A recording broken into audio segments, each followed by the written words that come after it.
Oke, bismillahirrahmanirrahim. Rabbi syrah li sadri wa yassir li amri wahlul 'uqdatam min lisani yafqahu qawli. Assalamualaikum warahmatullahi wabarakatuh.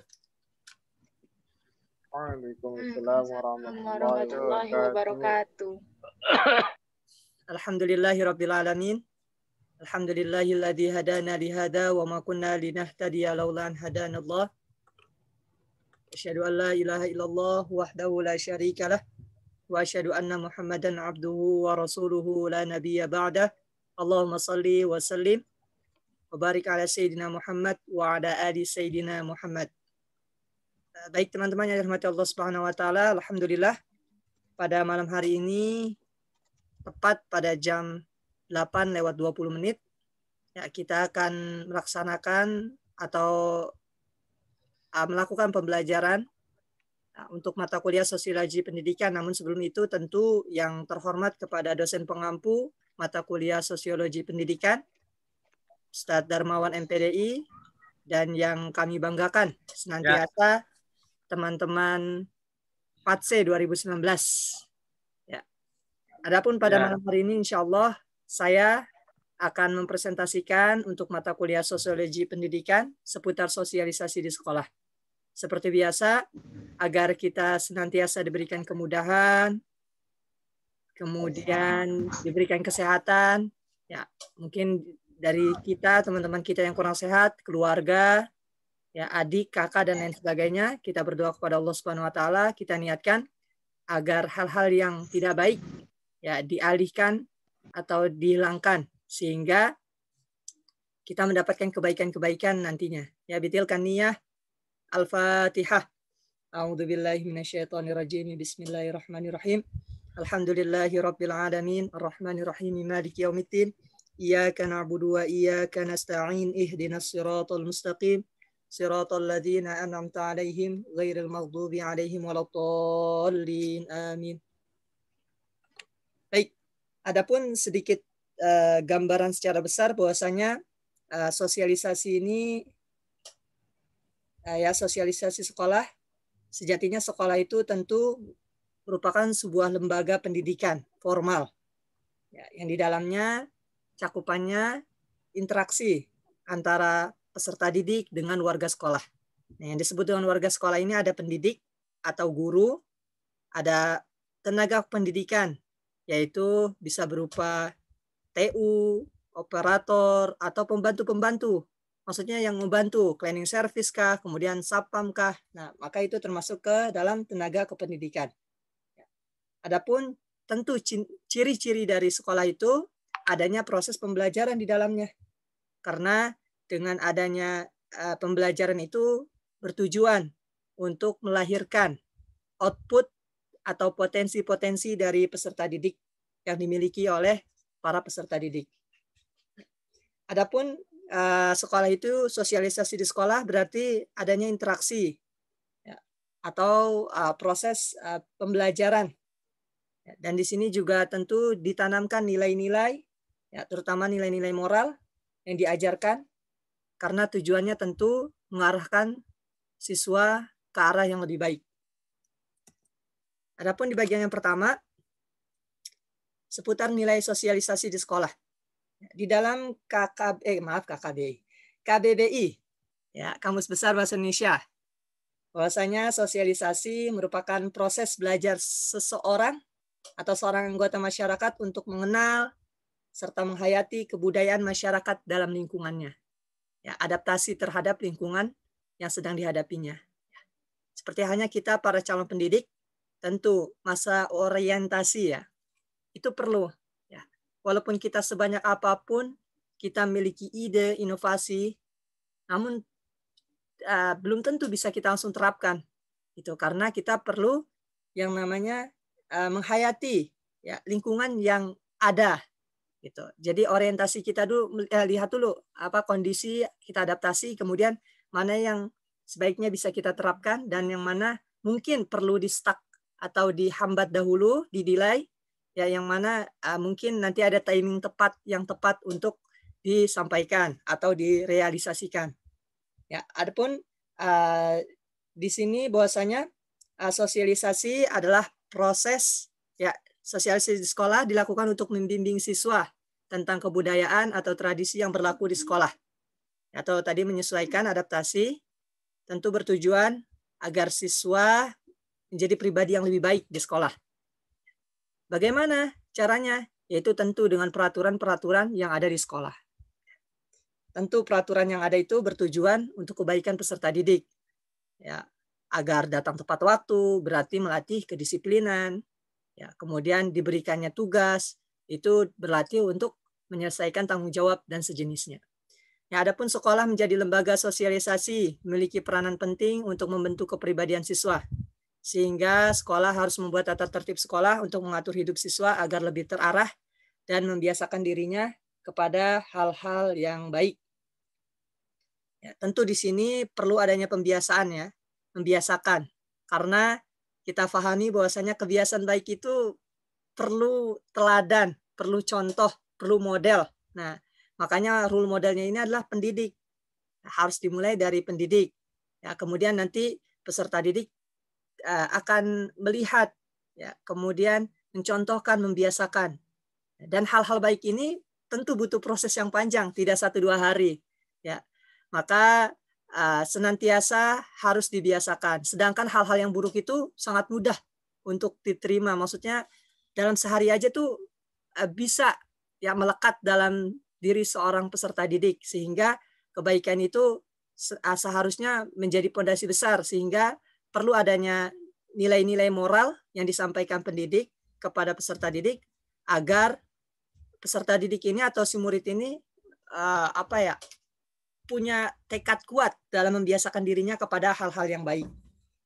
Adapun menurut Durkheim, bisa teman-teman lihat di makalah ya, beliau menyampaikan bahwasanya sekolah merupakan wadah untuk mensosialisasikan siswanya agar menjadi warga-warga atau masyarakat yang efektif dan toleran. Dan sekolah juga menjadi sebuah lembaga sosialisasi, yaitu menciptakan adanya interaksi antar warga sekolah yang tadi disampaikan di awal. Selain itu juga pastinya proses pembelajaran dan bimbingan kepada siswa. Ya, sehingga nantinya menghasilkan siswa yang memiliki kepribadian yang sangat diharapkan, yaitu yang baik. Tadi contohnya bagaimana cara penerapannya, yaitu tentu dengan memberikan pendidikan moral, ya agama bisa dengan rohis ya. Itu rohis atau sejenis bimbingan keagamaan. Nah, itu kan salah satu langkah atau upaya dari sekolah untuk membiasakan diri kepada peserta didik dalam mengimplementasikan atau informasi hal-hal yang baik. Ya, bertujuan untuk mendisiplinkan siswa. Kemudian adapun yang kedua, yaitu model dan peran sosialisasi di sekolah. Jadi perlu diluruskan ya, bahwasanya sebagai seorang pendidik atau kita sebagai calon pendidik, tugas kita bukan hanya menyampaikan pengetahuan kepada siswa, ya, tapi ada tugas yang lebih besar daripada itu. Ya, kita juga memberikan nilai-nilai kehidupan. Itu yang berat ya. Berat, dikatakan berat itu luar biasa, karena tentu hal ini perlu bimbingan, serta pelatihan, pengorbanan, kemudian perlu adanya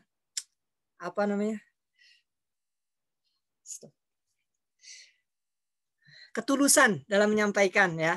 Jadi bukan hanya pengetahuan saja yang disampaikan, tapi di sini juga memang giroh tenaga kita memang terkuras ya dalam melakukan dalam memberikan nilai-nilai kepada peserta didik. Dan di sini pemakalah mencirikan 3 hal, ada 3 unsur yang perlu dikembangkan dan diperhatikan oleh seorang pendidik, guru, atau kita sebagai calon pendidik dalam mendidik murid-muridnya atau peserta didik, yaitu pengajaran, kemudian yang kedua yaitu bimbingan dan pelatihan. Nah, 3 unsur ini, pengajaran, bimbingan, dan pelatihan ini hal-hal ini dapat membentuk karakter setiap peserta didik sehingga nantinya output atau hasilnya yaitu peserta didik memiliki kepribadian dan moral atau akhlak mulia melalui tahapan atau unsur-unsur ini. Ya, sehingga nanti sekolah menjadi screening moral yang mana tentu guru kita ya untuk membimbing para siswa yang melakukan pelanggaran agar dapat mengubah perilakunya ke arah yang lebih baik. Jadi screen itu biasanya ini ya kayak di bandara atau mungkin kan itu ada screennya ya. Nah itu terlihat. Nah hal-hal buruk itu tentu diupayakan atau yang pelanggaran-pelanggaran itu dapat diminimalisir. Ya bahkan kalau bisa dihilangkan gitu. Sehingga nantinya output peserta didik itu menjadi pribadi-pribadi yang bersih. Ya walaupun hakikatnya nggak ada yang sempurna tapi berupaya agar menjadi pribadi yang lebih baik. Adapun yang selanjutnya, yang ketiga yaitu pendidikan yang berperan. Pendidik yang berperan atau model. Tentu kalau kita katakan role model ya, dalam pendidikan sebagai pendidik guru tentu Rasulullah ya. Karena Rasulullah bagaimana kesabaran beliau, bagaimana kecerdasan beliau juga, bagaimana bimbingan beliau kepada seluruh umatnya, bahkan dapat kita rasakan hingga saat ini. Ya, adapun upaya kita bagi para calon pendidik, tentu ya ada beberapa hal yang perlu kita perhatikan karena sejatinya kita sebagai pendidik ya, menjadi suri tauladan bagi peserta didik. Sebagaimana yang kita sering dengar ya, guru itu digugu, ya, ucapannya itu dilihat atau disimak oleh peserta didik dan ditiru. Setiap sikap kita itu dicontohkan oleh peserta didik.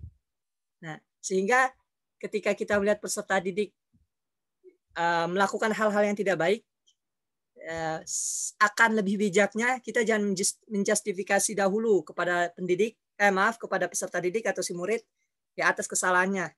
Coba kita introspeksi ke dalam diri kita, apakah sikap kita sudah ya kemudian di hadapan mereka sudah baik atau belum gitu. Karena tentu selain banyak faktor ya, bisa faktor lingkungan di mereka di rumah ya, namun tetap kita coba introspeksi di dalam diri kita, apakah selama ini kita memberikan arahan ya, kemudian menampilkan sikap yang bijak di hadapannya ya, menjadi suri tauladan yang baik di hadapannya ya, karena siswa itu atau peserta didik ini kepribadiannya akan terbentuk sebagaimana hasil yang diamatinya. Ya, kalau dihitung-hitung di sekolah hampir dari jam 6:30 sampai jam 2 contoh ya, itu hampir 6 jam atau 7 jam lah ya. Berapa jam tuh? 8 jaman ya. Setengah 8, setengah 9, setengah 10, setengah 11, setengah 12, setengah 1, setengah 2, 7 lah. Ya, setengah jam buat istirahat. Nah, itu bergelutnya dengan seorang pendidik. Ya, dan peserta didik pasti melihat bagaimana sifat dan sikap keseharian dalam 7 jam itu. Ya, ketika pendidik berada di lingkungan sekolah. Maka mereka mengamati. Ya, bahkan tidak sedikit dari mereka akan mengambil setiap sikap yang kita lakukan. Ya, seperti itu. Walaupun hakikatnya memang ada faktor lain. Ya, mereka di rumah, ya tentu orang tuanya juga menjadi apa yang tadi disampaikan, juga diamati oleh mereka. Namun kita sebagai pendidik sudah seyogianya menerapkan atau melakukan tauladan yang baik. Kemudian tentu hal ini membutuhkan proses yang panjang ya, yang tidak mudah ya, karena yang tadi saya sampaikan untuk membiasakan hal-hal yang baik itu butuh proses yang panjang, tidak 1-2 hari, bahkan bisa tahunan. Sedangkan hal-hal yang buruk itu ya sangat mudah, sangat cepat gitu. Seorang peserta didik, bahkan kita sendiri seorang pendidik, ya calon pendidik ini sangat mudah ya terkontaminasi dengan hal-hal yang buruk cepat gitu. Nah, sehingga sudah seyogianya sebagai seorang pendidik yang berperan atau menjadi role model bagi peserta didik nantinya ada 3 hal, yaitu senantiasa memberikan arahan dan membebaskan peserta didik. Bebas di sini dengan parameter yaitu tidak melebihi pelanggaran. Ya, jadi ketika pelanggarannya sudah di luar batas, maka harus dibatasi. Ya, karena ini sebagai bentuk ketegasan dari seorang pendidik ya dalam pembiasaan peserta didik atau si murid. Adapun yang kedua yaitu memberikan pujian atau hadiah kepada siswa agar senantiasa termotivasi. Ya, pujian atau hadiah bisa dalam bentuk perkataan atau dalam bentuk benda. Mungkin bagi kita tidak mahal gitu ya. Atau tapi bagi peserta didik hal demikian, pujian dan hadiah ini sangat memotivasi dirinya gitu. Sehingga memang sudah seyogianya sebagai seorang pendidik kita ya senantiasa memberikan pujian-pujian ya, membasahi lidah kita, ucapan kita dengan pujian kepada peserta didik. Ya. Hal ini tentu bertujuan untuk memotivasi mereka agar menjauhkan mereka dari frustasi. Nanti ini sinkron nih sama yang bagian ketiga. Yang ketiga ini yaitu memberikan bimbingan kepada siswa yang gagal agar dapat bangkit kegagalan tanpa frustasi. Ya, di sini memberikan motivasi senantiasa agar mereka yang dalam keterpurukan khususnya ya, agar keluar dari hal demikian, agar kedepannya mereka lebih bisa berjuang dalam menghadapi kehidupan yang sedang dijalaninya. Adapun selanjutnya yaitu situasi dan kondisi yang diharapkan masyarakat. Maaf. Di sini kepribadian yang dimiliki oleh anak atau siswa atau peserta didik merupakan bagian hasil dari sosialisasi di lembaga sekolah yang ditempatinya. Karena nilai-nilai yang terbentuk dalam dirinya merupakan adopsi ya dalam lingkungan sekolah secara terstruktur sehingga membentuk pola kebiasaan. Ya, tentu hal yang diharapkan oleh orang tua adalah kepribadian siswa yang baik, akhlak mulia, yang melalui pembiasan yang guru dan masyarakat sekolah lakukan, ya, sekolah menjadi agen dalam mewadahi sosialisasi dalam pembentukan kepribadian mulia siswa. Ya. Di sini tertulis bahwasanya sekolah memiliki kontribusi besar ya, dalam perkembangan atau kepribadian peserta didik. Yang tadi saya sampaikan, hampir 7 jam itu berada di sekolah. Ya. Kalau tatap muka, ya, tentu kita berdoa bisa tatap muka ya. Namun di sisi lain banyak hikmah dengan kondisi saat ini. Di sini banyak kontribusi besar, ya, yang mana tentu salah satunya membentuk kepribadian dari peserta didik. Nah, adapun nilai-nilai, tentu banyak nilai-nilai yang diadopsi, yang diambil oleh peserta didik dalam lingkungan sekolah, yang mana nantinya menjadi pola kebiasaan. Nah, mungkin dari kebiasaan ini banyak pendapat ya. Kebiasaan itu bagaimana sih biar kebiasaan itu bisa menjadi sebuah karakter, karakter yang benar-benar melekat di dalam diri. Ada yang mengatakan 21 hari, ada yang 40 hari dilakukan secara terus-menerus tanpa terputus. Nah, itu variatif ya, dengan penelitian-penelitian dan argumennya masing-masing. Ya, kemudian tentu dengan adanya situasi dan kondisi yang diharapkan masyarakat ini, tentu mereka berharap bahwasanya siswa atau peserta didik atau anak-anak mereka ini tujuan utamanya yaitu memiliki kepribadian yang baik, akhlak mulia. Walaupun di sisi lain tentu nilai pengetahuan juga penting. Ya, nilai keterampilan juga penting juga. Ya, sehingga untuk mencapai itu semua tentu harus ada pembiasaan dari pendidik atau si guru serta masyarakat sekolah di lingkungan sekitarnya. Ya, jadi di sini sehingga nantinya selain berpengetahuan dan berketerampilan, juga peserta didik itu paham atau unggul dalam bidang spiritualnya. Yes. Karena nanti menjadi orang yang berilmu dan juga berakhlak. Mungkin itu yang dapat saya sampaikan. Ya, ini seperti biasa bahwasanya kita calon pendidik senantiasa berupaya dan berusaha untuk belajar ya, karena ilmu itu keadaan itu akan senantiasa dinamis pengetahuan ya, maka sudah seyogianya kita adaptasi dan menyampaikan apa-apa yang nantinya kita sampaikan kepada peserta didik sesuai dengan perkembangan zamannya. Terima kasih atas perhatiannya, kurang lebihnya mohon maaf. Silakan dibantu oleh penanggung jawab. Mungkin mau dilanjutkan ke pemakaran selanjutnya atau diskusi.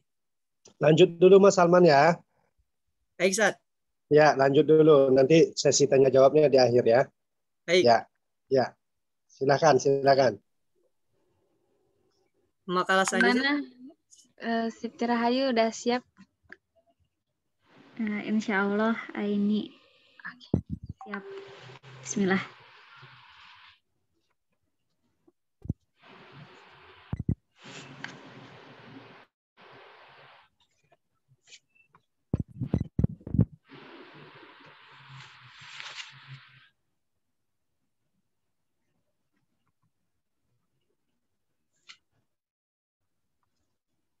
Yang share screen Aini atau gimana? Boleh dibantu ini, maaf. Oke. Langsung mulai aja, Kak Sirai. Assalamualaikum warahmatullahi wabarakatuh.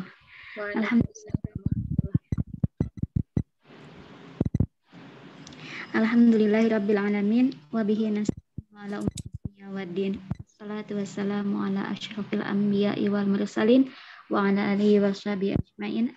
Ba'du. Qala rabbi shrah li sadri wa yassir li amri wahlul 'uqdatam min lisani yafqahu qawli. Alhamdulillah kita bertemu lagi dalam mata kuliah Sosiologi Pendidikan. Terima kasih kepada Ustadz Darmawan selaku dosen pengampu dan terima kasih kepada teman-teman yang sudah hadir pada Sosiologi Pendidikan ini. Di sini saya akan membahas tentang sekolah dalam konteks sosiokultural. Dengan saya sendiri, Siti Rahayu 3119-012. Baik, langsung saja pada slide selanjutnya.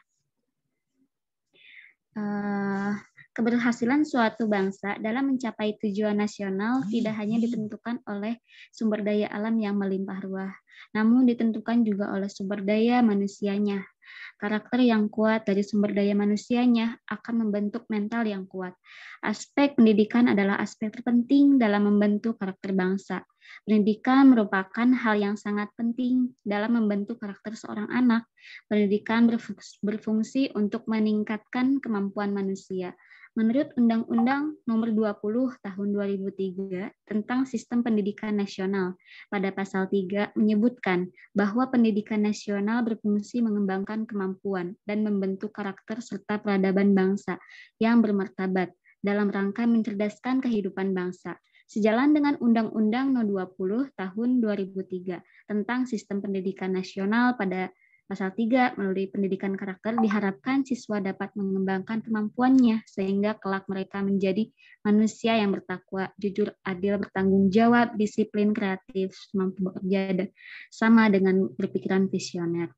Dalam konteks ini, kita sebagai pendidik itu dituntut bukan hanya untuk mencerdaskan, tetapi juga untuk mengembangkan karakter seorang anak.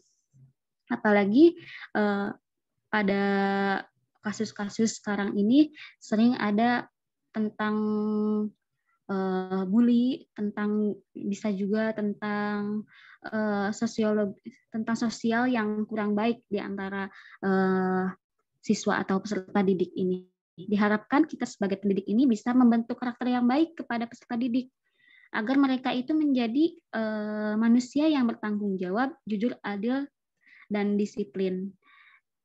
Makanya banyak sumber daya manusia yang lahir dari sekolah-sekolah yang disiplin, lebih berkembang seorang peserta didik itu dibanding dengan sekolah yang kurang disiplin. Baik, selanjutnya.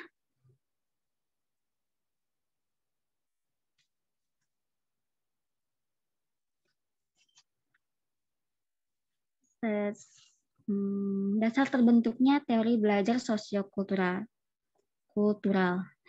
Menurut Piaget, perkembangan kognitif merupakan suatu proses genetik, yaitu proses yang didasarkan atas mekanisme biologis dalam bentuk perkembangan sistem syaraf. Piaget berpendapat bahwa belajar ditentukan karena adanya karsa individu, artinya pengetahuan berasal dari individu. Siswa berinteraksi dengan lingkungan sosial, yaitu teman sebayanya, dibanding orang-orang yang lebih dewasa. Penentu utama terjadinya belajar adalah individu yang bersangkutan, siswa yang lebih dewasa. Penentu utama terjadi belajar dan sedangkan lingkungan sosial menjadi faktor-faktor sekunder. Keaktifan siswa menjadi penentu utama dan jaminan kesuksesan belajar. Sedang perkembangan kognitif merupakan proses genetik yang diikuti adaptasi biologis dengan lingkungan sehingga jadi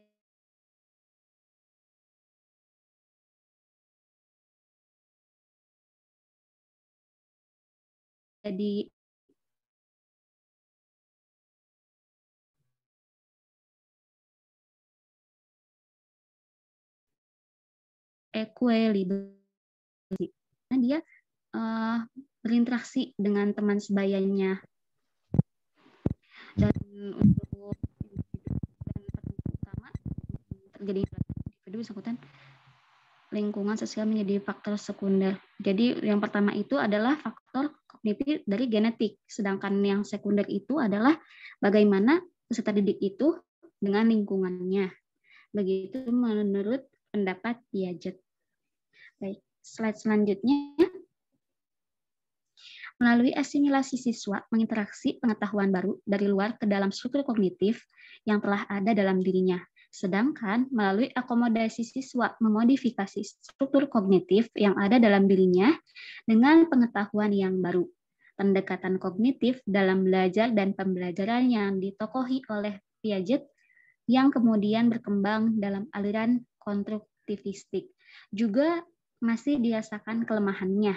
Teori ini, bila dicermati, ada beberapa aspek yang dapat dipandang, menimbulkan implikasi kontraproduktif dalam kegiatan pembelajaran, karena lebih mencerminkan ideologi individualisme dan gaya belajar Sokratik yang lazim dikaitkan dengan budaya Barat. Pendekatan ini kurang sesuai dengan tuntutan revolusi sosiokultural yang berkembang akhir-akhir ini. Jadi di sini teori menurut Piaget ini malah tidak sesuai dengan revolusi sosiokultural yang ada pada saat ini karena lebih kepada budaya Barat.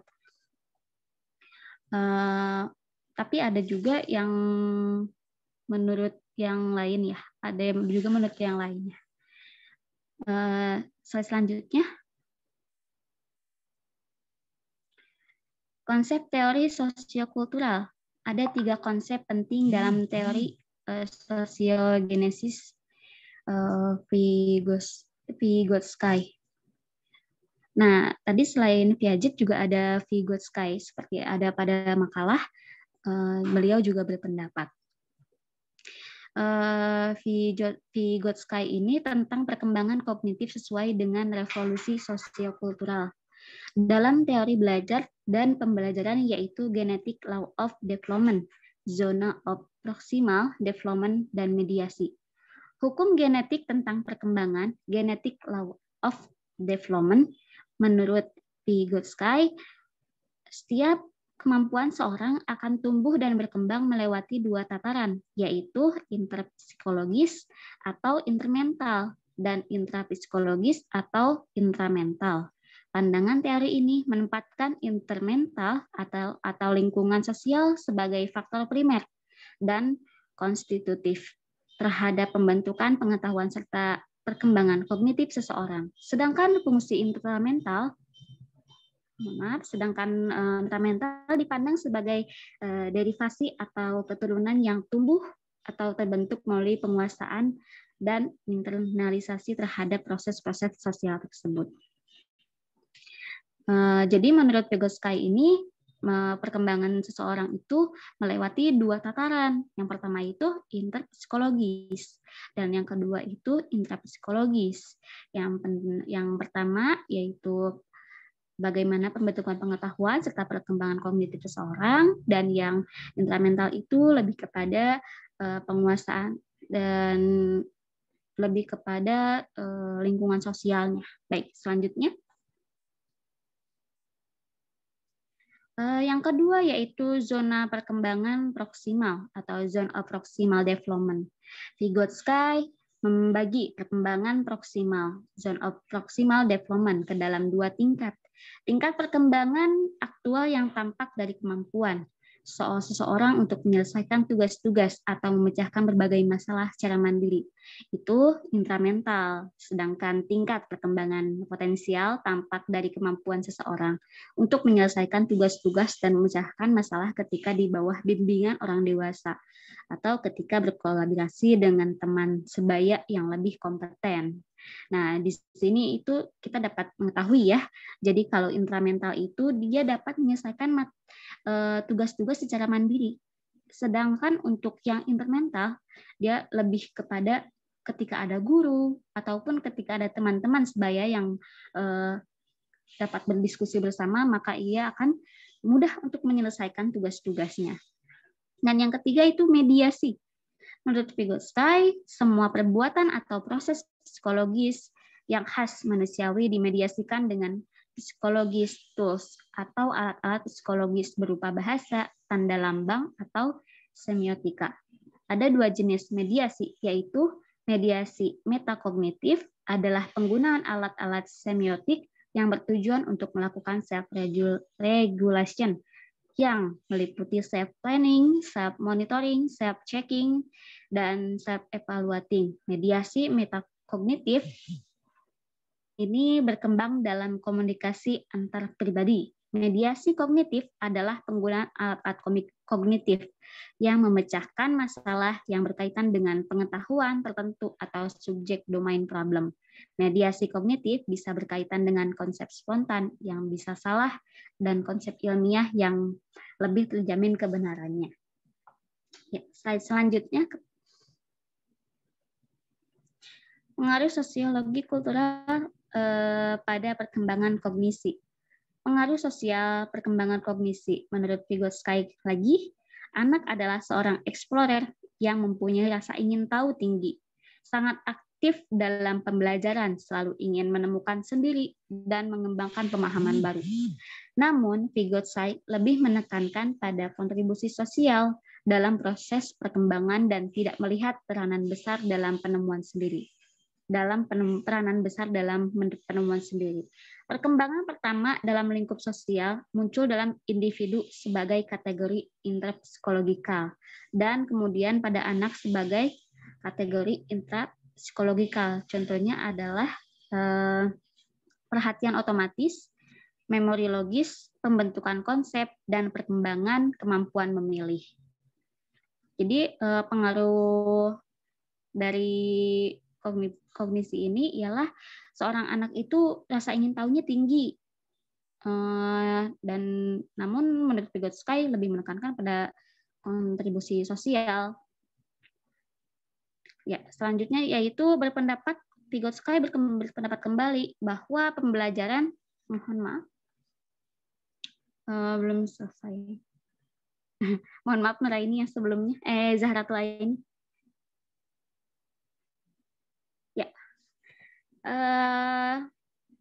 Pada anak terjadi melalui interaksi sosial dengan tutor yang lebih berpengalaman.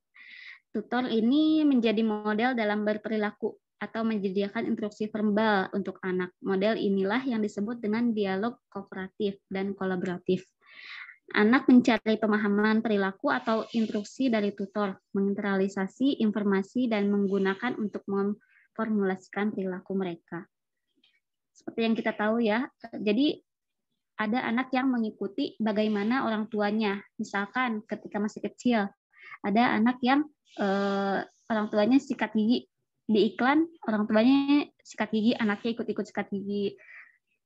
Jadi dia mengikuti bagaimana orang dewasa itu melakukan suatu kegiatan, maka akan diikuti oleh anak tersebut. Baik, slide selanjutnya ya.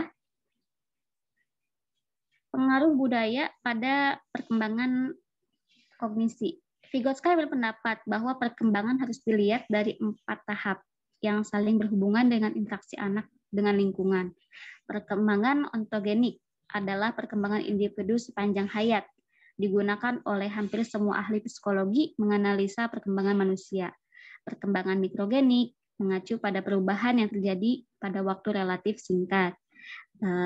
Perkembangan filogenik dan perubahan berskala evolusi diukur dalam ribuan dan bahkan jutaan tahun.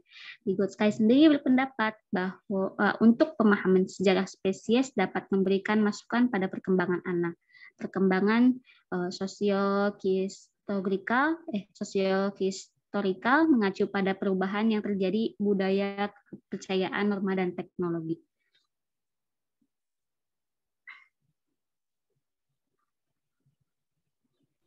Selanjutnya.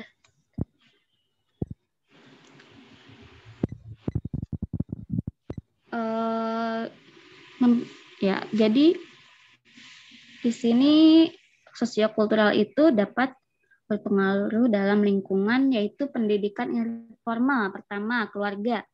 Pendidikan anak dimulai dari lingkungan keluarga, di mana anak pertama kali melihat, memahami, mendapatkan pengetahuan, sikap dari lingkungan keluarganya. Oleh karena itu, perkembangan perilaku masing-masing anak akan berbeda manakala berasal dari keluarga yang berbeda. Karena faktor yang mempengaruhi perkembangan anak dalam keluarga, misalnya tingkat pendidikan orang tua, faktor ekonomi keluarga, keharmonisan dalam keluarga, dan sebagainya. Jadi seorang anak itu bisa kita lihat bagaimana dari lingkungan keluarganya.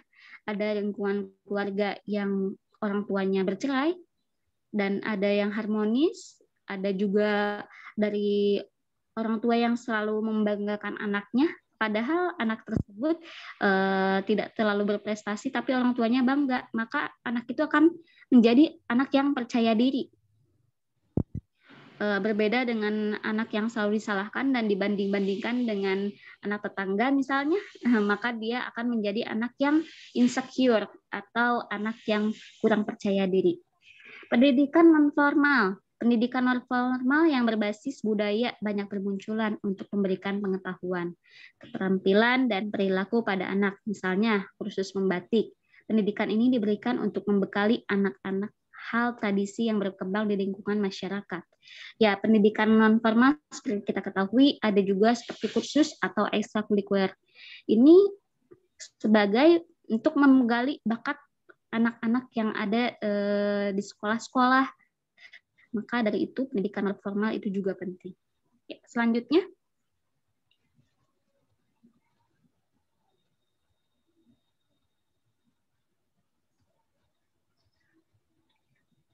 Nah, ini dia yang paling penting, yaitu pendidikan formal.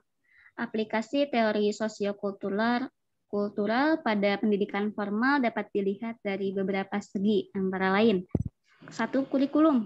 Khususnya untuk pendidikan di Indonesia, pemberlakuan kurikulum pendidikan sesuai Peraturan Menteri Nomor 24 Tahun 2006 tentang pelaksanaan KTSP, Peraturan Menteri Nomor 23 Tahun 2006 tentang standar kompetensi, dan Nomor 22 Tahun 2006 tentang standar kompetensi dan kompetensi dasar.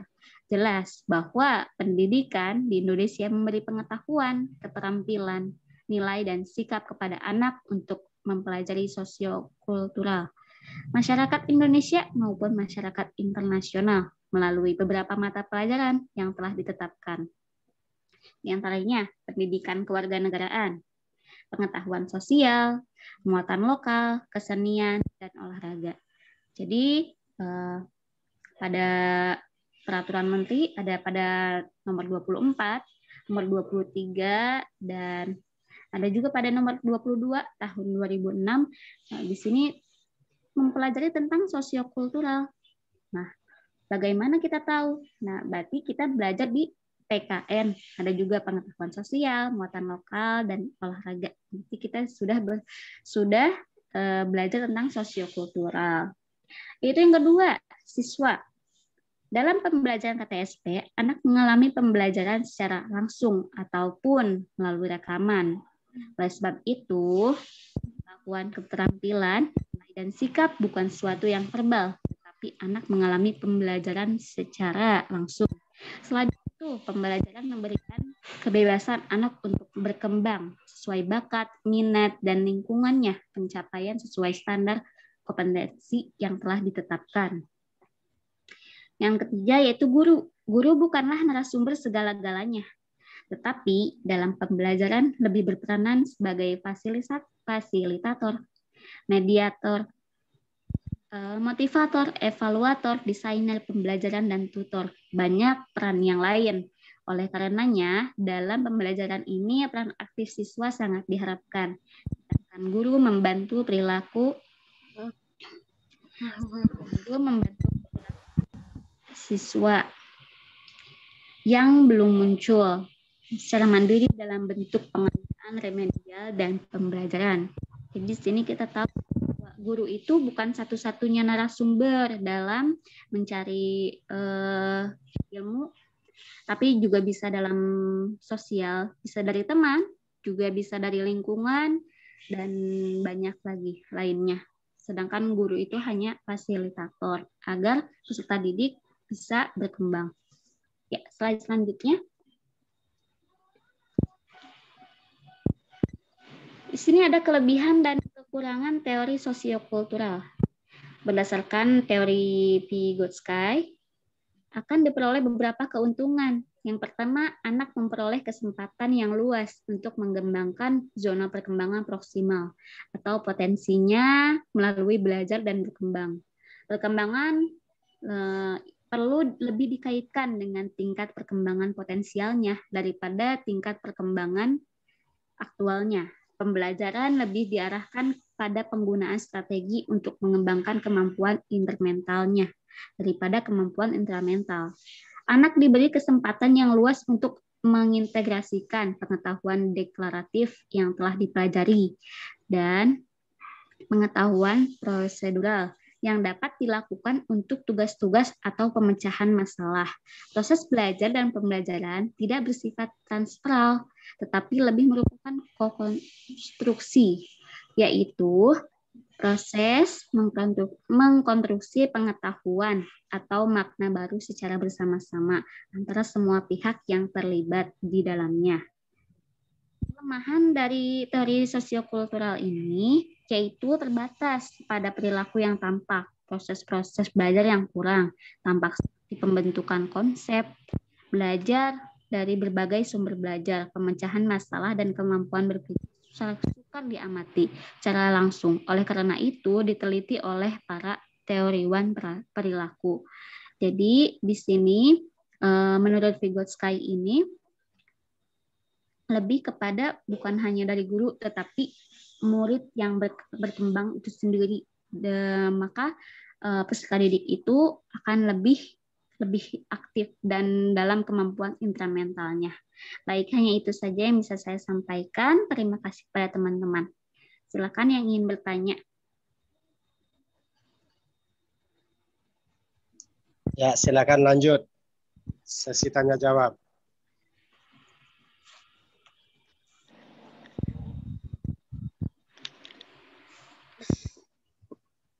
Jadi siapa moderatornya? Baik teman-teman, mungkin ada pertanyaan dari kedua narasumber. Silakan disampaikan atau mungkin ditambahkan, dilengkapi. Silakan dikolaborasikan.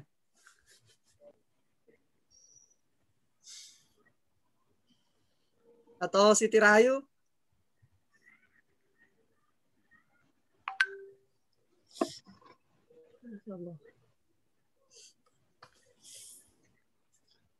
Dan aja yang nanya sama nih.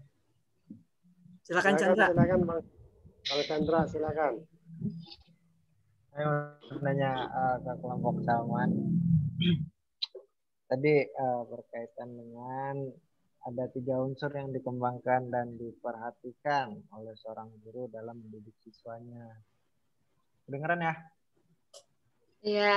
Oke. Kedengaran ya. Yang pertama itu pengajaran, yang kedua bimbingan, dan yang ketiga itu pelatihan. Gimana sih di saat kondisi pandemi seperti ini gitu loh. Saya ngerasa kayak kekurangannya itu dalam hal bimbingan dan pelatihan. Nah, bagaimana bimbingan dan latihan ini tuh caranya bagaimana bisa maksimal gitu dalam kondisi seperti ini dalam pandemi COVID-19. Mungkin bisa disampaikan. Oke, baik, Saudara Chandra, terima kasih. Sama-sama.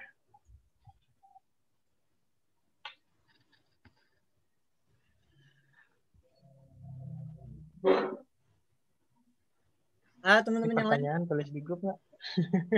Iya, tulis di grup. Ya, ditulis sebagai Ya, arsip Bapak. Itu Baik, yang pertanyaan di grup itu tidak Bapak hapus dari awal. Karena untuk penilaian kita.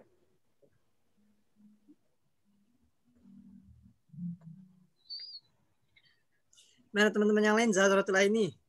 Silakan. Ya. Mungkin ada pertanyaan, Zahra. Senyum-senyum mah ada. Ya, sebentar, Pak.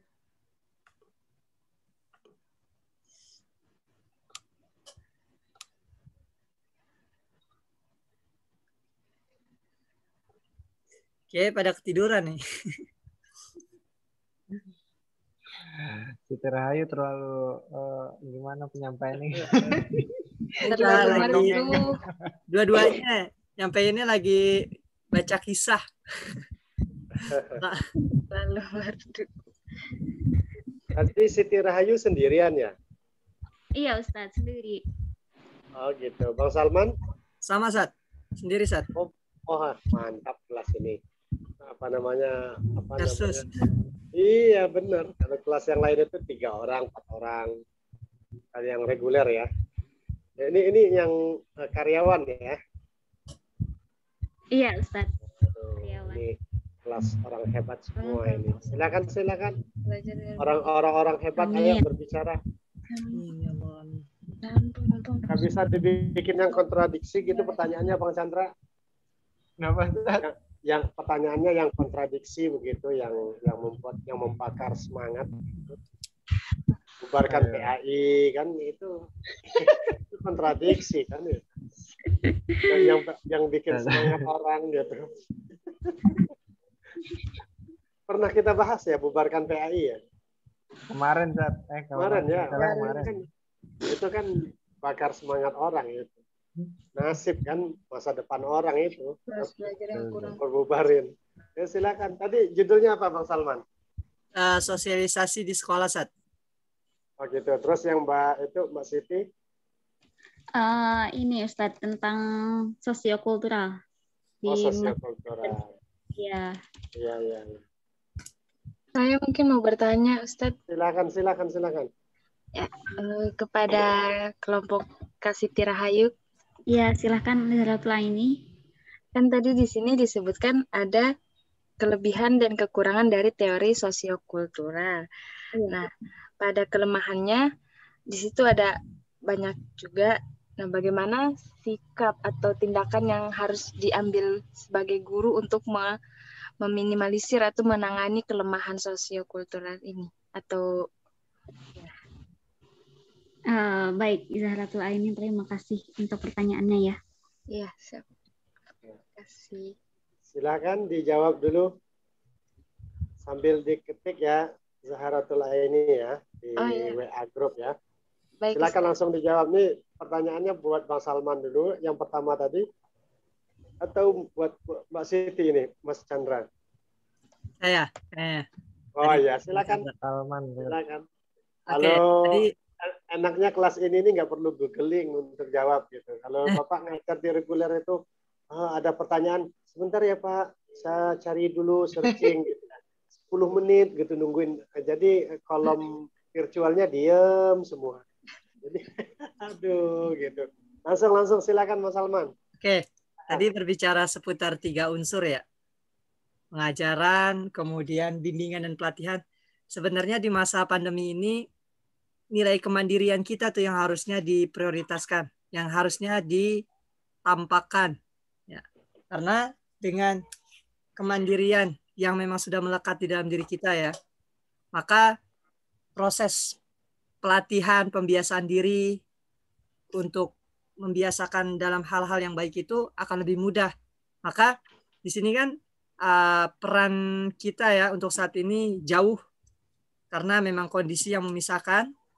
Nah, namun kewajiban atau kemandirian berarti kita seharusnya udah pada gede lah gitu. Ya, maka harusnya harus lebih antusias, sadar gitu dengan sendiri gitu.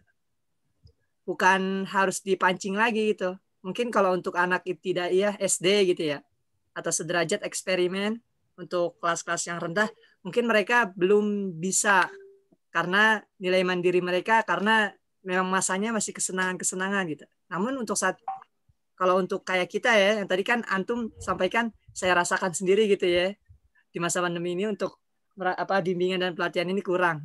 Maka sejatinya harusnya kemandirian dahulu gitu. Jadi kesadaran kita sehingga nanti melahirkan kemandirian, dan dengan kemandirian ini maka untuk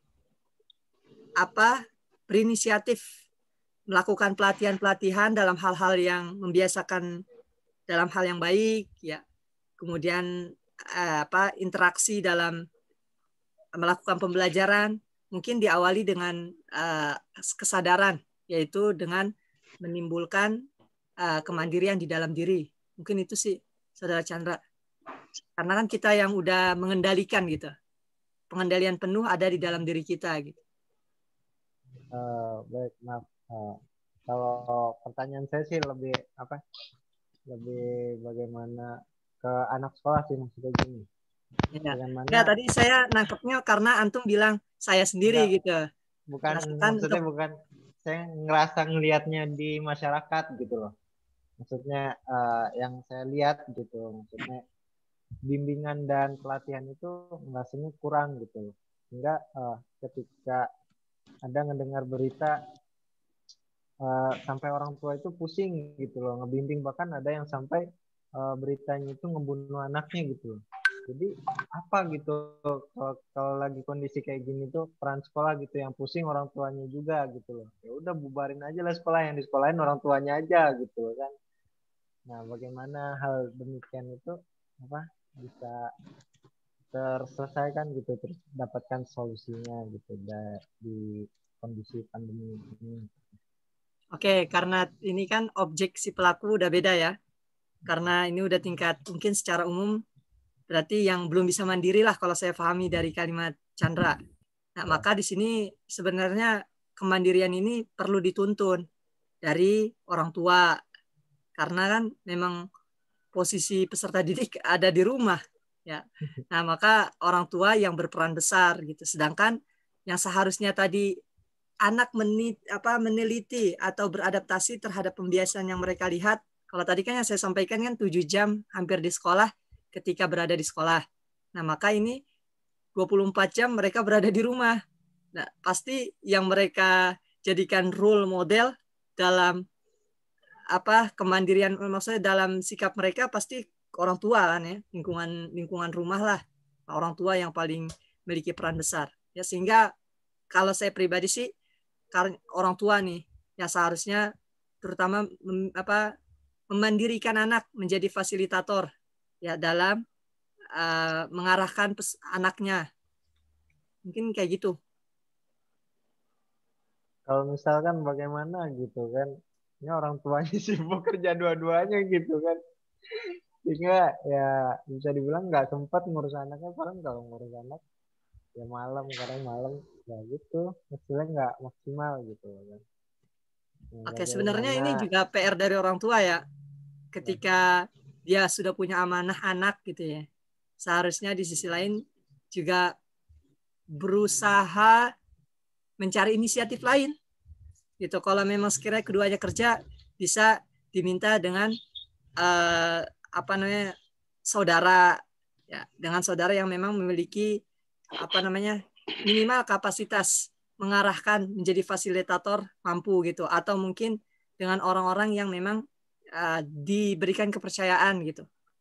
Mungkin kalau kedua orang tuanya kerja gitu, harusnya inisiatif dari kedua orang tua juga harusnya lebih tinggi gitu. Dengan melibatkan hal-hal yang demikian, saudaranya, atau mungkin orang-orang yang diberikan kepercayaan, ya, atau mungkin bisa ditambah dengan guru privat atau apa, mungkin itu bisa menjadi langkah yang diadopsi, maksudnya dilakukan oleh orang tua. Kalau memang orang tuanya demikian memiliki pembiasaan kerja sehingga anak nggak keatur lah. Mungkin itu sih. Kalau kayak gitu ya berasa kesannya gitu. Buat apaan anak gue sekolah gitu kalau bahasa kasarnya gitu kan. Kalau gue nyari orang lain lagi gitu kan, kesannya jadi kayak gitu. Bayar sekolah udah mahal-mahal gitu. Bayar sekolah udah mahal-mahal ya. Iya, masa nyari orang lain gitu. Sampai privat lagi gitu. Kadang ya masalah di masyarakat itu ya kayak gitu sekarang gitu. Mengeluhnya akan hal itu gitu. Suara antum maaf kecil dah kayaknya. Nah, iya, coba dideketin. Maaf. Ya, hal yang demikian gitu kadang suka terjadi di lingkungan masyarakat. Terutama yang kondisi finansialnya yang kurang gitu kan. Ya, masalahnya kurang lebih begitu. Sebenarnya kalau untuk bahasan finansial ya, finansial kurang ini. Sebenarnya kuncinya hanya keterbukaan. Ya, keterbukaan antara orang tua dengan pihak sekolah. Pihak sekolah juga nggak bisa secara mendalam menelusuri bagaimana kondisi ya, mungkin secara garis besar. Tapi kan perlu keterbukaan dari orang tua. Pasti dari pihak sekolah sendiri juga bijak gitu ya. Namun tetap orang tua juga harus bijak dahulu gitu sebelum memberikan kebijakan kepada sekolah gitu. Bijak sini dulu baru bijaksana. Ya. Harus bijak ya. Ini luar biasa ini. Terus. Ya, silakan Bang Ilyas, sepertinya ingin berbicara, silakan. Silakan. Aduh, saya ditunjuk. Silakan. Saya juga bingung ini gimana maksudnya menguraikannya gitu. Gitu. Karena tadi disampaikan kemudian lebih mendetail, apa-apa ya, sharing. Ya, sepatah dua patah nah. Iya. Tadi tadi Chandra bilangnya tentang apa, Cang? Yang pertama pertanyaannya sambil mengingat-ingat. Ya, bagaimana memaksimalkan bimbingan dari sekolah itu, bimbingan dan pelatihan itu gitu. Sehingga di kondisi pandemi saat ini gitu, sehingga orang tua itu nggak terlalu terbebani banget gitu dengan seperti demikian. Ini saya jawab kalau dari sisi sosial gitu kan, dari sisi sosial yang tadi tentang finansial, yang tadi tentang kan udah sekolah gitu kan, ngapain dibimbing lagi gitu kan. Kebayaran maksudnya. Iya. Udah. Coba dah, Chandra. Iya. Maksudnya gimana nih, Chan? Maksudnya udah bayaran terus ngapain gue bayar orang lagi gitu ya? Anak udah disekolahin kan, ya tentu harus mendapatkan bimbingan dan pelatihan tersebut gitu loh kan. Kalau kondisinya pandemi saat ini kan yang dituntut orang tua lagi gitu kan, orang tua yang harus membimbing gitu, yang memberikan pelatihan sehingga terpenuhi untuk anak itu gitu kan. Sedangkan orang tua itu mungkin secara finansial mereka juga butuh bekerja gitu, sehingga tidak sempat mengurus anaknya lain. Kalau misalkan harus dikasih pendidik tambahan seperti privat, les dan lain sebagainya kan tentu membutuhkan biaya lagi gitu kan. Buat apa sekolah gitu kalau membutuhkan privat dan lain sebagainya gitu. Sehingga pun ada berita terkaitan ya orang tuanya udah pusing gitu kan sampai anaknya dibunuh gitu. Ya, orang tua pusing nggak memberikan kepercayaan kepada anak sih. Ya, gitu kan. Orang tua pusing karena ngerasa, wah, Maksudnya coba orang tua memberikan kepercayaan kepada anaknya gitu. Ketika kan pusing karena orang tua juga, wah ini saya yang jadi ngerjain nih, ini jadi yang saya ngerjain. Nah itu jadi orang tua pusing gitu. Tapi kalau orang tua memberikan kepercayaan, pede kepada kemampuan anaknya gitu. Kemudian ketika salah ya tentu buat evaluasi gitu ya. Bukan semerta-merta semua orang tua yang ngerjain, itu kan yang bikin pusing gitu. Mungkin kayak gitu kali. Ya, jadi orang tua juga harus percaya dengan kemampuan potensi yang ada dalam diri anaknya gitu. Jadi ya benar salah itu urusan belakang gitu. Yang penting yang tadi dibiasakan anak ini bisa mandiri. Kan tujuan sekolah itu bukan hanya menciptakan orang yang berpengetahuan, tapi akhlaknya ya kan. Akhlak ini bisa kejujuran. Kejujuran ini kalau orang tuanya kayak gitu, ya itu aja udah dilatih nggak jujur kan. Dengan kemampuan orang tua, maka tadi Chandra bilang kenapa nggak orang tuanya aja yang sekolah gitu. Kan nggak anak kalau kayak gitu. Iya. Mungkin Ya, nambahin Chan, nambahin Chan. Silakan Mila, Silakan. Kalau kita tarik tentang konsep Nabi ya gitu, konsep Nabi dalam mengajarkan anaknya yang bernama Siti Fatimah Az-Zahra gitu kan. Beliau aja menitipkan kepada pamannya gitu untuk diajarkan. Padahal beliau itu lebih tahu gitu ilmu tersebut. Karena beliau itu sibuk gitu kan dalam berdakwah apa segala macam, beliau titipkan pada pamannya yang diberi dekat. Nah, karena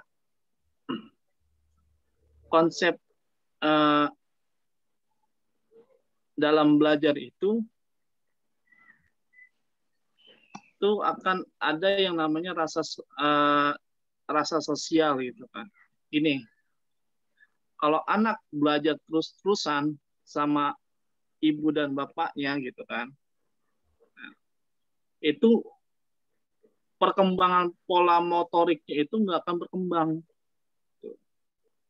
Itu aja ngeliat bapaknya, itu aja ngeliat ibunya, itu aja kan, sosialnya juga nggak berubah gitu. Nah, makanya kita perlu orang untuk mendidik. Kenapa? Dari sekolah itu bermacam-macam, ada guru A, B, C, D, E, F, G gitu kan. Nah, di situ perkembangan motorik akan berkembang gitu. Pengalamannya akan berkembang. Nah, jika si siswa atau peserta didik yang nggak berubah dalam hal motoriknya, pengalaman belajarnya, atau dari sisi perkembangan pemahamannya, bahkan kecerdasannya, itu yang disalahkan anaknya gitu kan. Kenapa anaknya nggak mau berubah? Itu aja gitu.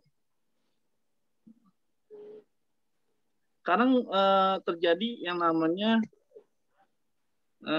psikososial gitu. Maksudnya sekarang ada penelitian yang menyatakan bahwa sebenarnya anak yang tidak bercukupan itu lebih cerdas, lebih mau belajar daripada yang punya itu. Kenapa? Karena dia punya kemauan gitu. Akhirnya merubah segalanya. Sedangkan orang yang punya malas-malesan gitu. Dan hal itu yang menjadi kesenjangan gitu. Yang tadi yang dibicarakan tentang bapaknya sibuk, apa ibunya sibuk, dibalikin gitu kan, ngapain punya anak? Ngapain punya anak gitu kan? Anak kan titipan gitu, ngapain punya anak? Kalau nggak punya, sibuk melulu gitu kan, emang nggak ada waktu. Sehari 24 jam itu nggak bisa didik apa gitu kan, nggak bisa sempatin gitu kan. Itu nggak bakal namanya sibuk melulu nyari uang, enggak gitu kan. Perkembangan itu akan berubah gitu. Maksudnya dari segi sosialnya aja, kalau anak yang dididik terus orang tuanya, itu perkembangannya motorik, bahkan perkembangan sosialnya gitu kan, akan berbeda. Anak dikurung terus di depan rumah gitu kan. Bapaknya kerja, itunya kerja gitu kan. Nah, itu pertanyaannya seperti itu, kenapa ngapain punya anak gitu kan. Itu makanya saya juga mikir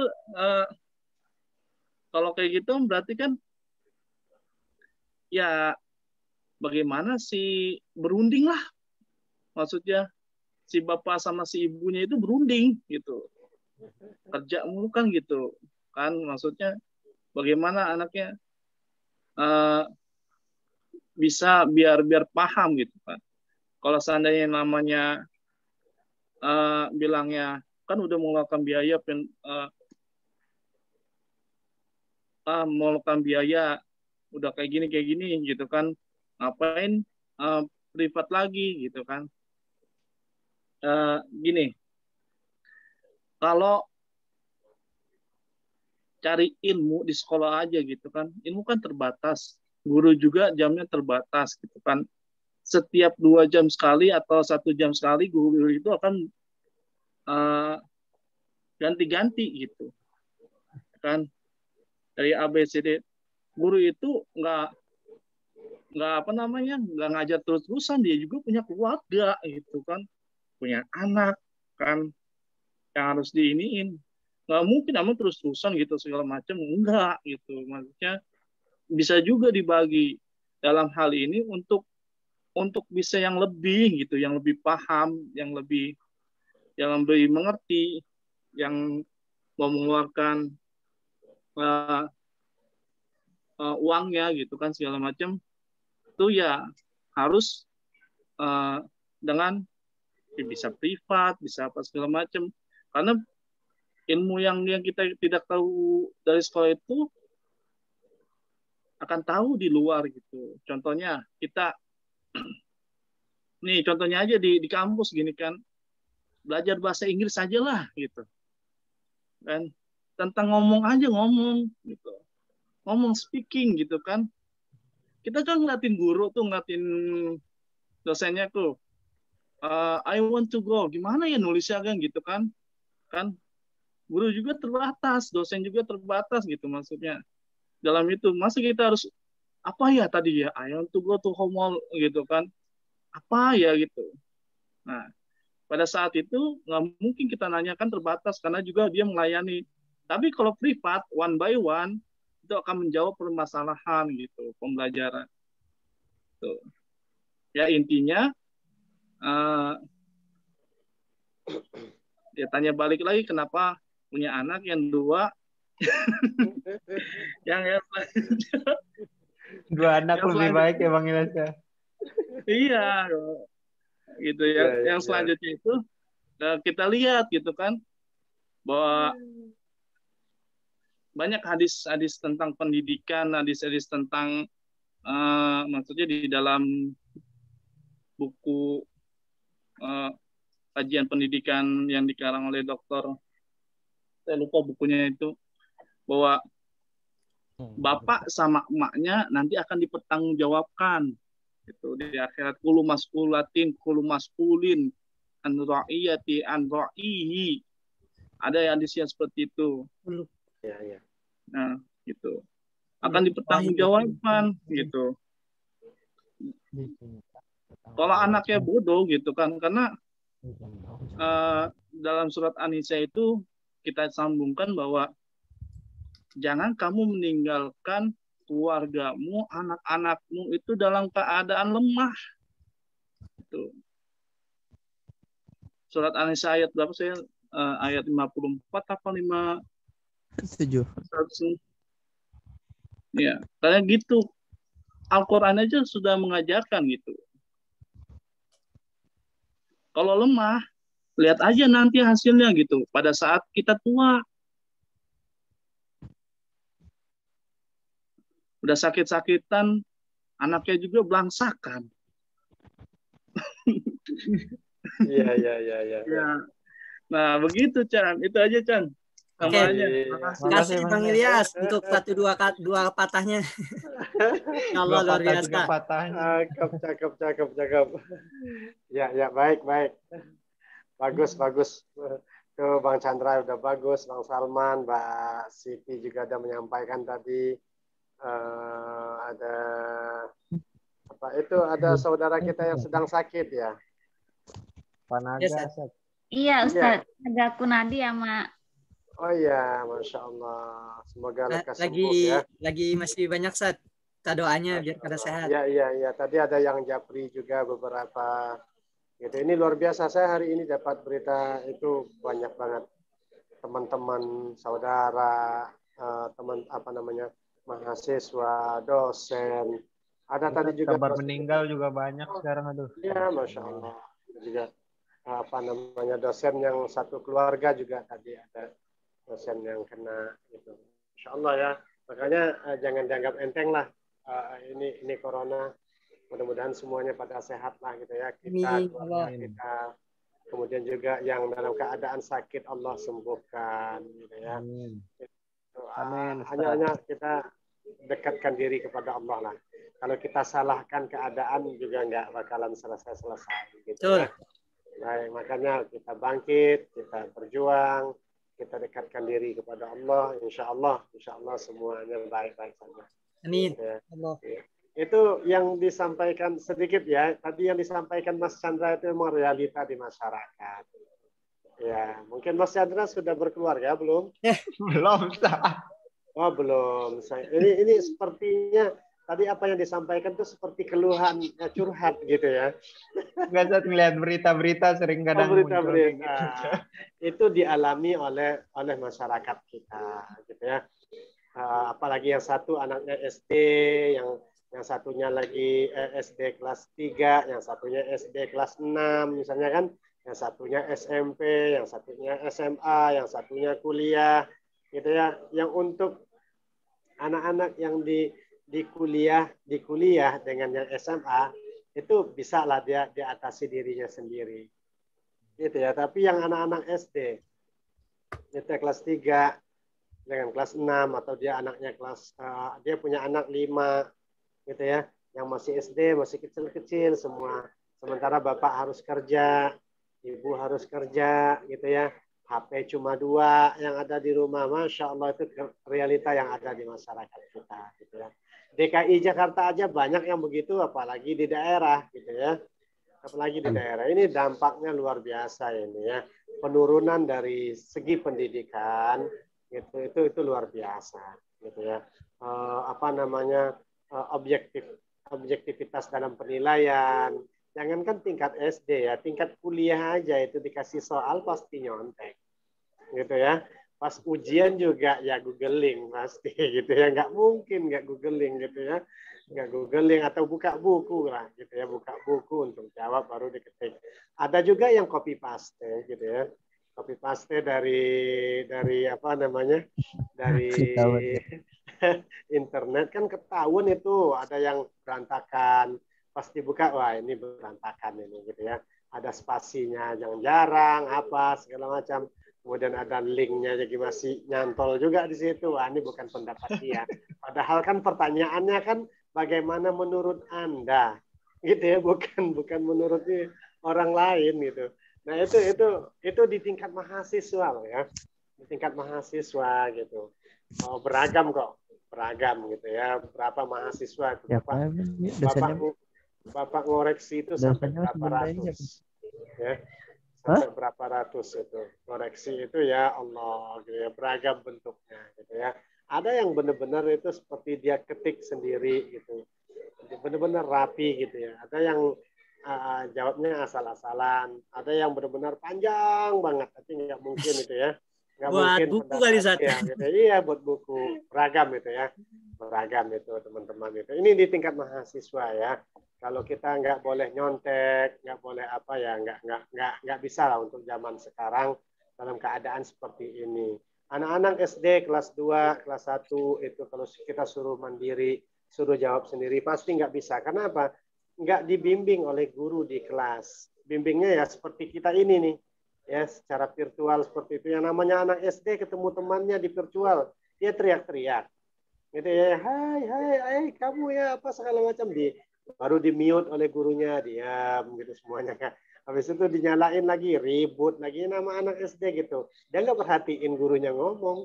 Karena apa, mereka sudah lama nggak ketemu kan. Wah, sudah lama nggak ketemu lihat di video, wah itu luar biasa anak-anak SD begitu ya.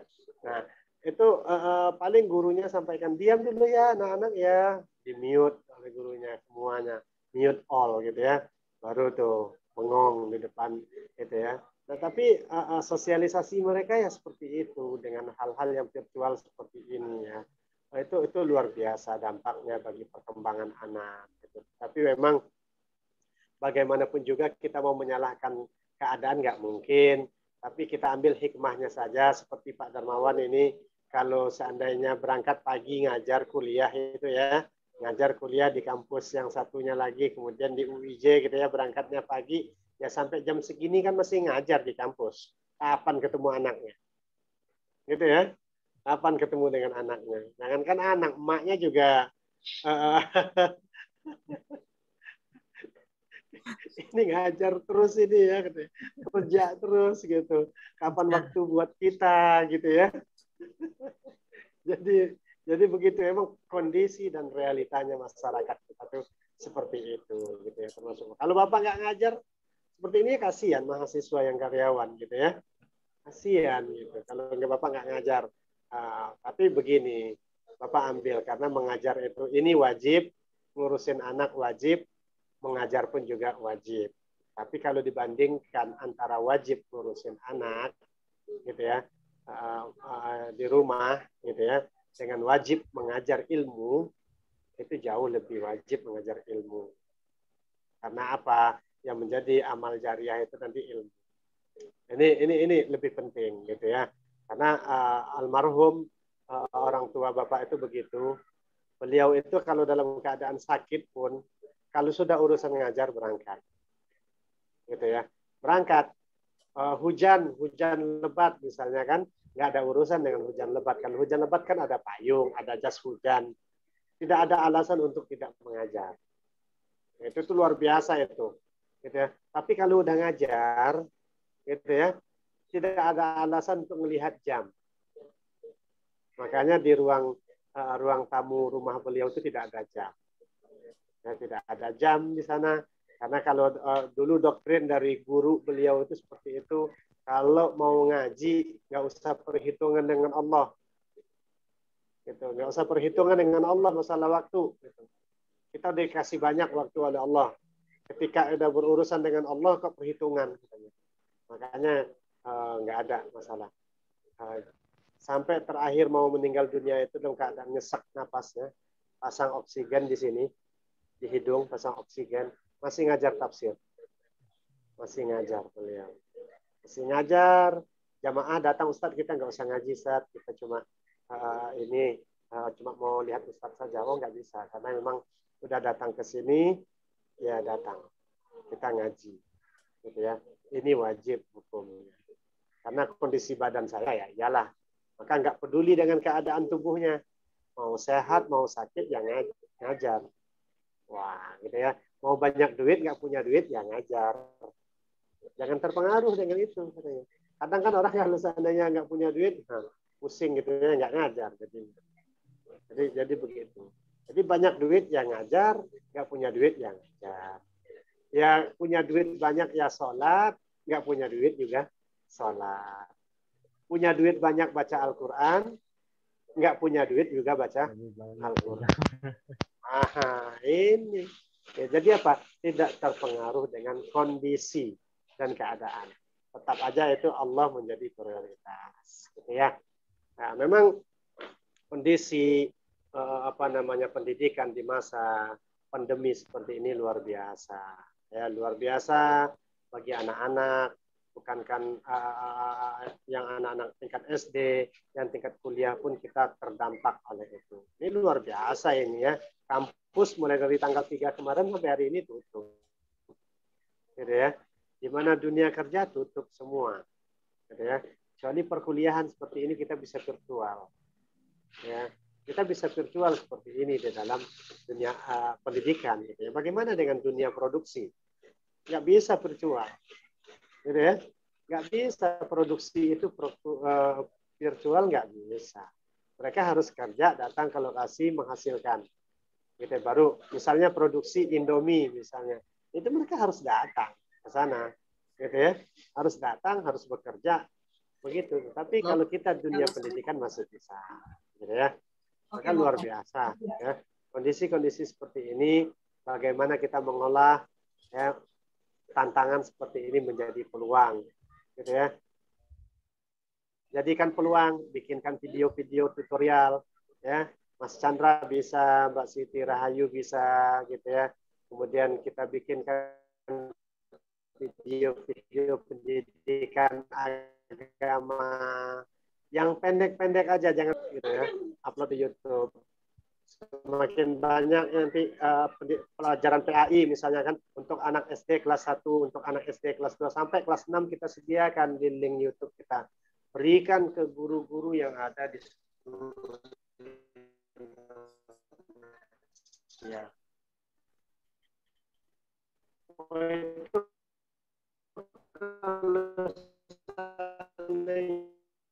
YouTube kita itu nanti di agama luar biasa itu ya, luar biasa, pahalanya besar ya, pahalanya besar dan nanti akan dapat duit itu dari YouTube ya, gitu ya. Oh, dapat itu kalau sudah 2 juta orang yang apa itu subscribe, gitu ya, subscribe, gitu ya. Wah, gitu ya. Wah, itu duit itu, ya. Bikin konten-konten seperti itu. Jadi apa? Jangan kita salahkan keadaan, jangan menyalahkan COVID, jangan menyalahkan ini itu segala macam. Ini salah pemerintah, ini salah masyarakat yang nggak mau taat. Ini salah aparatur. Wah, kalau salah-salah begitu terus kayaknya nggak selesai-selesai. Ya, jangan menyalahkan kondisi, jangan menyalahkan keadaan, jangan menyalahkan siapa-siapapun juga. Sekarang bangkit masyarakat Indonesia-nya ini, kita sebagai mahasiswa menjadi pelopor. Siapa lagi? Orang-orang intelektual itu adanya di mahasiswa. Ya, yang tentang agama siapa ya, kita ini Universitas Islam Jakarta, kita yang bikin itu semuanya, bikin konten gitu ya, bikin gerakan-gerakan. Walaupun dalam keadaan seperti ini bisa kita membantu banyak masyarakat, galang dana, bantu mereka-mereka yang di pelosok yang nggak bisa beli HP, yang nggak bisa untuk belajar, yang benar-benar itu ya untuk ngaji juga enggak gitu ya.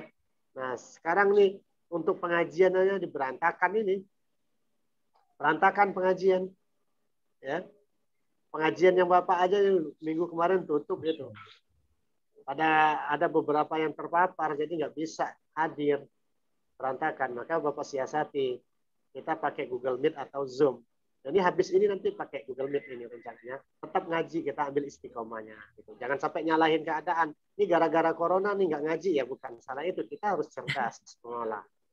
Kita harus cerdas mengolah, kita ambil istiqomahnya walaupun nggak tatap muka secara langsung tapi tetap belajar ngaji. Jangan sampai libur, jangan sampai gara-gara corona nggak ngaji gitu ya. Akhirnya nanti benar-benar nggak paham, kita makin jauh dari Allah, na'udzubillah min dzalik gitu ya. Makin jauh dari Allah kita gitu. Nah, kemarin Bapak ajak ngaji juga itu teman-teman ini Bapak share juga di grup itu gitu ya. Nggak ada yang ikut atau ada beberapa orang yang ikut, itu malah yang semangat itu nenek-nenek yang ikut. Iya, Ada yang ikut kemarin. Iya, yang ikut. Yang ikut nenek-nenek yang semangat. Paham Al-Quran, mudah insya Allah. Nenek-nenek yang teriak, insya Allah ini yang muda-muda pada kemana gitu ya. Padahal nanti nenek-nenek itu ya paling umurnya kan di dalam pendaftaran ke Bapak tuh umurnya ada yang 70 tahun gitu. Ya 70 tahun minyak wanginya itu Remason gitu ya. Minyak wanginya itu tolak angin gitu. Balsem. Minyak wanginya apa itu? Balsem itu minyak wanginya. Masya Allah, paling yang paling kuat 10 tahun, 20, 15 tahun lagi di dunia. Gitu ya. Itu. Nah, yang muda-muda inilah yang harus meneruskan Al-Quran, ajarkan tafsir, ajarkan pendidikan agama kepada masyarakat. Kalau bukan kita, siapa lagi? Gitu ya. Karena apa? Wajib kita sampaikan ilmu itu kepada masyarakat. Ballighu anni walau ayat. Sampaikan sedikit ya dariku itu walaupun sedikit.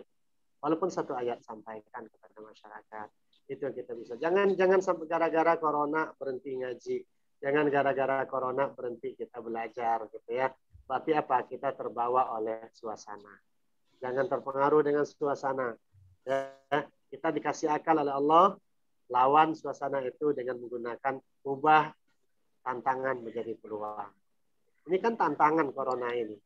Gitu ya. Jadikan peluang. Luar biasa. Bapak ngajar Al-Quran itu bisa kepada seluruh Indonesia loh. Padahal kan kalau ngajar Al-Quran kita tatap muka hanya di UIJ. Hanya di UIJ atau hanya masyarakat lingkungan rumah. Paling 20 orang. Tapi dengan ngajar Al-Quran secara virtual seperti ini, bisa seluruh Indonesia. Ada yang dari Bandung, dari Bengkulu, dari Jambi, dari Riau, dari Medan. Kita gabung itu. Dari Jawa, dari Bekasi, kumpul. Berarti apa? Wah, ini skupnya dengan adanya corona seperti ini, kita bisa ngajar ngaji kepada seluruh masyarakat Indonesia. Wah, lebih cakep ini. Kalau ngarepin kita ngajar ngaji di TV, belum tentu orang TV mau nerima kita. Iya. Gitu kan? Nah, manfaatin ini, suasana ini manfaatin. Tolonglah nanti Ustadz Salman, Ustadz Chandra, Ustazah Siti Rahayu, dan Ustadz Ilyas, dan yang lain-lain nih Ustadz yang ada di dalam sini ini. Bikinlah kajian-kajian virtual gitu ya, kepada masyarakat kita. Gitu. Bikin kajian. Paham fikih, ajaran fikih. Pak, saya bisanya Safinatun Najah, ya baca Safinatun Najah. Banyak yang nggak bisa istinja. Banyak yang nggak bisa istinja. Banyak yang nggak ngerti toharoh. Banyak yang nggak ngerti mandi hadas. Nah, kalau seandainya ustazahnya diam aja, tidak melakukan sesuatu, makin ya kan? Nah, begitu makin banyak ya Mbak Siti ya. Makin banyak begitu. Akhirnya nanti kita asik soleh buat kita diri sendiri. Kita jadi orang alim untuk diri sendiri. Baik buat diri sendiri. Buat manfaatnya sedikit bagi yang lain. Maka khairun nas anfa'uhum linnas. Sebaik-baik manusia itu adalah yang banyak memberikan manfaat bagi orang lain. Berikan manfaat sebanyak-banyak mungkin. Saat inilah kita bisa membantu mereka. Itu luar biasa ya. Luar biasa itu pemakaman penuh gitu ya. Tata cara sholat gaib nggak tahu. Sholat gaib nggak tahu. Kemudian nyolatin jenazah itu gimana caranya? Ada nggak bisa. Kan ada video beredar itu. Tim medis nyolatin jenazah pakai ruku. Di depan makam. Ada kan? Pakai ruku gitu. Masya Allah. Nah kita luar biasa itu. Yang salah siapa? Ustadz-ustadznya nggak mau bergerak ngajarin. Mereka nggak paham. Nggak paham gitu ya. Nah ustadz-ustadznya mau nyolatin nggak boleh. Gitu ya. Kasih tahu direkam tuh dari dalam mobil saudaranya ngerekam. Itu lagi dimasukin ke dalam lubang itu pakai peti. Kemudian sebelum itu disolatin dulu di dekat itu. Pakai ruku yang itu. Masya Allah. Kita nontonnya ketawa satu sisi. Satu sisi ini prihatin. Berarti apa? Pemahaman umat Islam itu kurang terhadap agamanya sendiri. Padahal agama Islam. Ya, agamanya dari kecil Islam. Maka teman-teman di sini semuanya, ayo kita berjuang bersama-sama. Kita bangkit. Jangan kita tidur terus. Walaupun nih Pak sampai tanggal 20 bisa gemuk ini. Ya, istirahat terus. Nggak begitu. Gitu ya. Ajak saudara-saudara kita sesama muslim. Ayo kita puasa Senin Kamis, puasa Ayyamul Bid, gitu ya. Kemudian kita ngaji secara online. Ayo gitu. Banyak deh Bapak ngajak ngaji aja itu. Kalau ngajak ngaji luar biasa. Luar biasa sulitnya ngajak orang ngaji itu luar biasa. Gitu ya. Tapi apakah berhenti?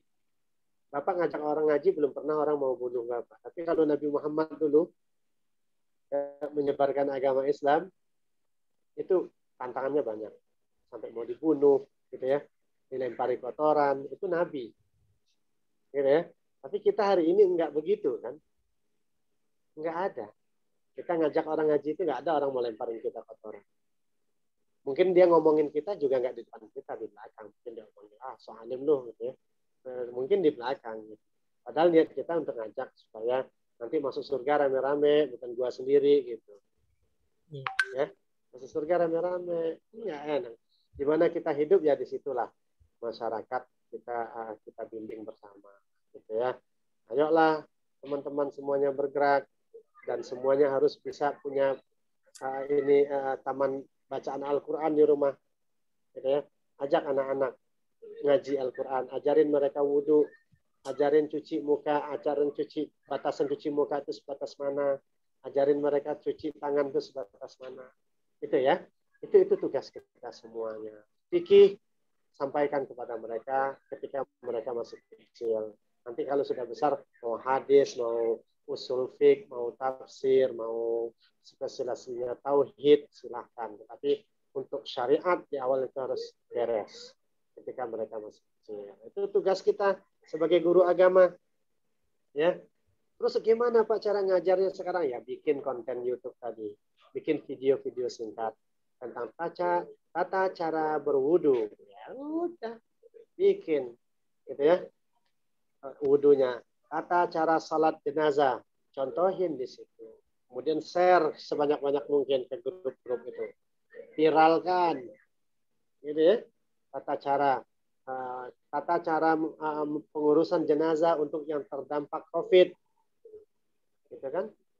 Siapa yang bahas hukum itu kalau bukan Fakultas Agama Islam? Ya, Fakultas Kedokteran atau Fakultas Farmasi yang disuruh membahas tentang tata cara pengurusan jenazah yang terdampak COVID.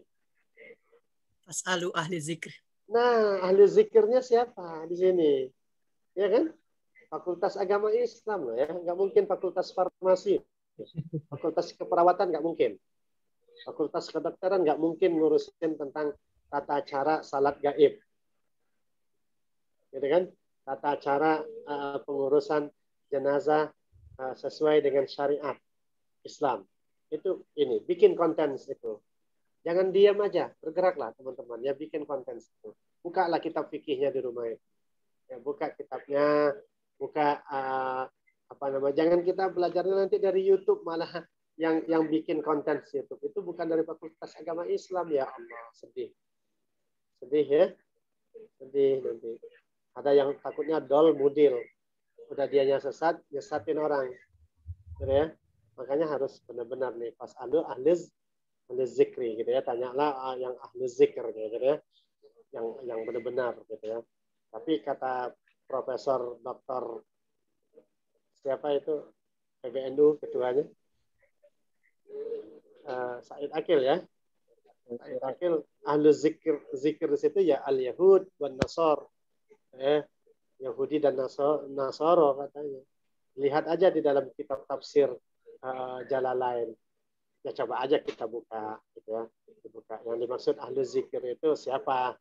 Buka aja tafsir Jalalainnya, nanti jangan kita nanti udah buru-buru mencaci maki. Wah sesat, aliran nggak benar apa segala macam, tapi buka dulu. Kita buka dulu sebelum kita ngomong, buka dulu. Kadang kan begini, ketika udah ada video seperti itu, yang dimaksud ahli zikir itu adalah Yahudi dan Nasrani, kan? Wah udah dikafir-kafir, wah emang dasar kafir dia, emang dasar dia Syiah, memang dia dasarnya dibayar oleh Yahudi dia. Nah kita udah ngomong. Sebentar ya.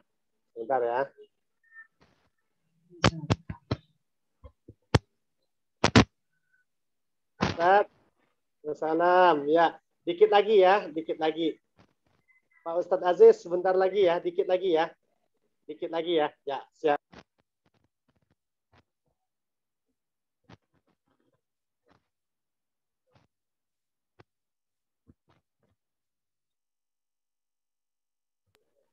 Ya. Jadi begitu ya, teman-teman semuanya ya. Ya, Saya kira seperti itu dari jamaah udah nelpon. Baik. Kalau bisa sih, memang sebelum pelajaran Bapak ada pelajaran apa ini? Fikih manajerial, Ustaz. Sama Pak Kiai Syahrullah. Betul. Iya, Masya Allah, gitu ya. Luar biasa, itu guru Bapak juga itu. Dulu Bapak kuliah tahun 99 beliau udah ngajar. Dulu dipanggil sama beliau, Darmawan ayo ke sini ke ruangan Bapak. Kenapa Pak? Nah ini ada beasiswa dari Super Smart buat kamu. Wah dikasih tuh. Waktu itu Bapak dikasih beasiswa 600.000 per semester. Ya karena kan bayaran 600.000 kan, ya udah gratis kuliahnya. Dikasih itu. Jadi kuliahnya gratis. Dikasih dari beliau itu guru Bapak. Maka sampai hari ini, wah luar biasa kalau mau kemana-mana.